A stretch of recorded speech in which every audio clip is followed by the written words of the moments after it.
How to fix CapCut template not showing on TikTok app easily and fast fix it. So in today's video, I'm going to show you how to fix it in less than 1 minute. So there is actually 3 ways to fix this problem. The first way is you have to go into the Play Store or the App Store if you have iPhone, and then search for TikTok and click on update, because after you update your TikTok you will get the latest features and every feature that is available in your country.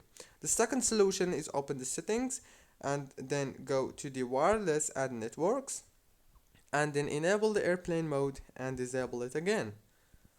And the last solution is very simple. Just remove TikTok from your phone, just delete it and then reinstall it again from the Play Store or the App Store if you have iPhone. Don't forget to like, subscribe, and thank you very much for watching this short video until the very end.